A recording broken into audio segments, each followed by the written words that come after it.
are back na sa mga kasambahay natin na naglalaro ng basketball. Akala niyo ba sa basketball makakascore ka lang kapag ikaw mismo lang yung hawak ng bola? Nako. Pero teka lang, no? Paano naman ang mga galaw na hindi nyo naman nakikita kahit wala kang hawak na bola? Ngayong umaga, pag-usapan natin ang isang skill na madalas na-overlook pero sobrang game changer. Offensive movements without the ball.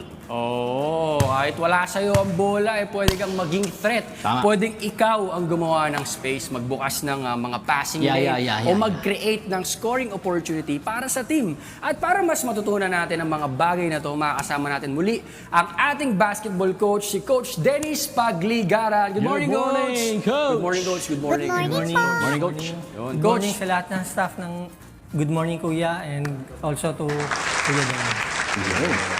Coach, ito nga po, ano po ba yung since to continue yung ginawa po natin last time? Coach, ano ba yung importance na matutunan din ng mga basketball enthusiasts or players ang mga offensive movements? Yun, so napaka-importante ng offensive movements without the ball. So yung mga players natin na tututo sila gumalaw, mag-create ng space, mag-create ng open spot para magkaroon ng scoring opportunities yung team natin. No? Ito yung katuloy nung discussion last time na hindi ibig sabihin na wala kang hawak na bola, mag-aabang ka na lang, wala ka nang gagawin.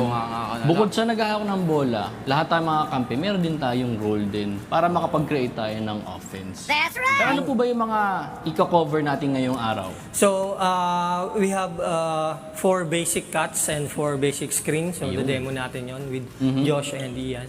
Ano po ba yung cuts para sa mga kasambay natin na hindi siguro ganun ka-familiar sa mga terms sa basketball? So we have front cut, L cut, V cut, and backdoor cut. So yun yung mga basic movements na pwedeng gawin ng off-ball player.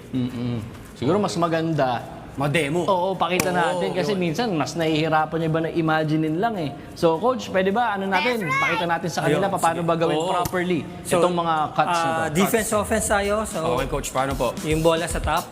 Okay. Sa akin po ang ball.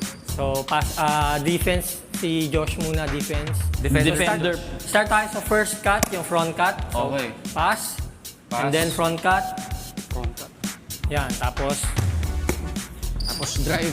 Okay. Front So, cut po yun, Coach. front cut. So sa front cut, lagay lang tayo ng jab step doon sa opposite side. So one more. Pass, jab step. And then cut. Ayun.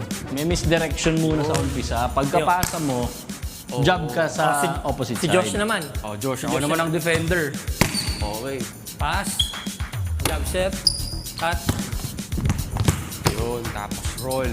Yun. Okay. So Front yun yung cut. first cut natin, front cut. So Front. next is the backdoor cut. Backdoor cut. Backdoor cut. So pass, tapos nag-deny yung defender. So backdoor ka dyan. Yan. Ayun. Talagang hindi mo mapapansin. Hindi mo kailangan pilitin makascore. Kailangan alam mo yung gantong mga Ganun lang kadali. Yung para ano hindi, Josh? hindi pinipilit mo makascore Deny, para hindi ko mabalik yung bola. Kunwari, blinak ko. Josh. Doon siya sa open. Yun. Backdoor cut. So second cut Backdoor. natin, backdoor cut. So Okay. third cut is yung L cut. L-cut. So lagyan Paano naman yan, natin Coach? ng options. Yan. So front cut si Ian, L cut naman si L-cut. Josh. Okay, pasa. Front cut. Front cut, tapos L cut si Josh. So, open siya doon. Okay. So dito, Coach, dalawa na kagad yung option ng may Dalawa hawak yung ng option. bola. Okay. Isang magpa-pop, tsaka yung isang pwedeng free dito. So kailangan lang timing, dapat nakakat na si Ian bago ka mag-L cut. Okay, mauuna po yung mag-front. Oo, siya muna. Parang decoy siya. okay. Para ako yung unang mapapansin kung baga, Coach, tama ba? So second option si Josh. Diyan galing yung bola. Ito galing ito wala din. Pasa. So, face cut. L cut si Josh. Open siya doon. Yun, no? Tapos, Shot. tira. Wala na, Shot pasok na yan. Yun, no? Rebound ka dyan. Okay. So, put back mo lang. Sa ganung cut, dalawa yung options. Ikaw naman mag-L. Ako naman yung Ian naman. So galing Ako naman dito, yung mag-L cut. ay, tama. Ako yung magpo-front. Front cut. L cut. Yan. Tira. Okay. Dapat lang i-shoot natin. Kailangan shoot. Dapat i-shoot. Pero, di ba, magandang alam natin yung para hindi yung Options. minsan kasi kapag gusto mo score, pinipilit mo na lang. pinipersa mo na lang kung baga mag-score. Mas maganda, alam natin yung mga fourth cut cuts na to. natin, yung V-cut from Ito na wing. yung fourth and... V-cut, coach. V-cut. Okay. Letter V, victory. Saan po Paano po magsisimula yung bola? Yung bola, ganun pa rin. Front cut si Ian, tapos V-cut ka naman doon. Front cut ako. Front. Sino pong may hawak ng bola? Ako, coach. Pasa sa akin. Pagkapasa, So off ball ka na. Front Front cut. cut, V-cut. Ako ang mag-review. Ayan, V-cut, tapos yan. okay. So ang purpose naman yan, dadalahin mo yung defense doon, tapos iwanan mo siya doon. Pop out Sige, ka dito. pwede po ba natin pakita kunyari si Ian yung Si defender Ian po? yung defense. Kunyari, Nasa akin na yung defender bola. ka sa akin. Nasa akin yung bola, for example, yan. So dadalhin kita dito. Tapos tsaka ako Yun. So, meron kang space. So, nakakreate ka agad ng space. Oo. Okay. Yun. May mga technique po ba yun para mas maging effective kung magat siya dun sa cut na yun? Kasi baka mamaya, naglakad lang ganyan, tapos biglang bumalik dito. Hindi, ang Madali sundan, di ba? sobrang Ang relax. key lang doon, slow and then fast. So, slow and then fast. Gugulatin mo. Oh, yun. So, kailangan- defense, diba? Dito yung bola. Hindi, kunyari, pressure ka talaga, napaka ano mo. Kunyari, ilang seconds na lang, broski, no? Tapos, uy, saan ito pupunta? Uy! Yun Uy! na. Ang laki ka agad ng space, no? Kung tatakbuhin ka agad niya, coach. Tapos, pero kung naka-depensa pa rin siya paglabas ni Josh dyan. Oo nga, Oo, sige, kunyari, ipakita natin nahabol yung kita. kunyari, di ba pressure ka ulit, pressure. Diba? Nahabol mo si Josh. Yan, V-cut. Nasa, V-cut. dadaling kita dito. Tapos hinabol mo pa rin Inahabol ako. pa rin kita. Pasa ulit, front cut naman. Front cut naman. Yan. Yun, ang ganda nun. Beautiful. Wala na.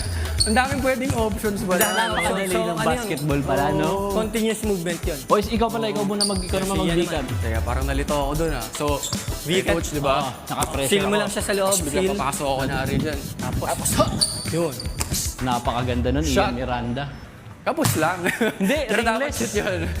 Pero yun yung option. Okay, V-cut. Yun yung ano natin, 4 kinds of cut. Ganda, no? Front cut, backdoor cut, V-cut, and L-cut. Ganda. Ang sarap mag-basketball kapag alam natin yung mga ganitong mga fundamentals. Again, maraming salamat po, Coach Dennis.